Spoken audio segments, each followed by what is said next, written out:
This is the Ultimate Ears WONDERBOOM 4, and I've been wanting to test this speaker for quite some time.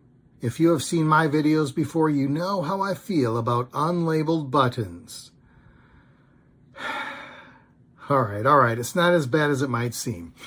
The lanyard serves as a reference point, and the buttons are different sizes and shapes, so it actually is pretty easy to learn what they mean. This top one here is to switch your Bluetooth source. The middle one is play, pause, and skip to the next track. And the bottom one here is the power button. Notice I didn't say anything about going to the previous track. You cannot do that with this speaker. Sure, you could go to the source of your music and use the previous function of that, but you can't do that from the speaker controls.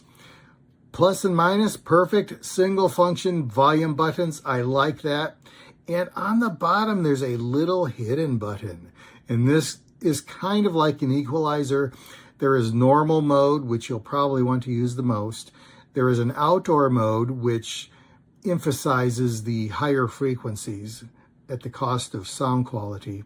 And there is a podcast mode, which emphasizes the vocal frequencies. The WONDERBOOM 4 is actually fairly small. It's about 4 inches in any direction, and with rounded corners, of course.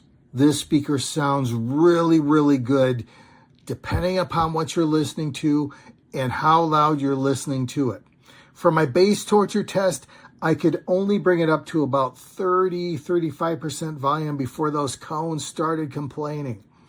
And my high frequency test, I could bring it up to about 70% volume before I started getting that unpleasant distortion.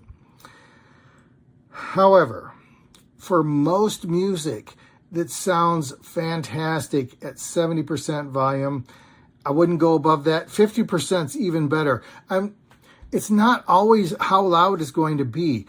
If you keep this, if you work with this speaker, you are going to get a fantastic experience.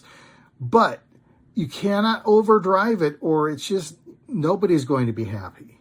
This hidden button equalizer thing, I would only recommend using normal mode. Yes, I see what they're trying to do. You're outdoors, you're in a wide open space. Bass is a challenge, but that doesn't mean jack up the treble and hope for the best. It doesn't sound good. And even with the podcast mode, I see what you're trying to do, and it's a nice thought, but the human voice does have a wide variety of frequencies, and I want to hear them all. So just my recommendation, put it on normal and never touch it. As you can see, this speaker is now wet, and that is because it claimed to be IP67 waterproof, and I can certify that it is. IP67 means it can be submerged in water at a depth of 3 feet for up to 30 minutes. And that's what I do. I put it in the sink test. It's not exactly 3 feet, but you get the point. And it played flawlessly for 30 minutes while underwater. I pulled it out of the water. All the buttons still worked. I was satisfied that it is waterproof. Underneath this panel, you will find the USB-C charging port. I do recommend that you let the speaker dry off before you charge it, just as a general guideline. You can expect 14 hours of battery life, and I think that's especially true if you use it how I recommend, the sweet spot being half to 3/4 volume. I sincerely hope I did not scare you away with my bass torture test. Most songs do not use those low frequencies.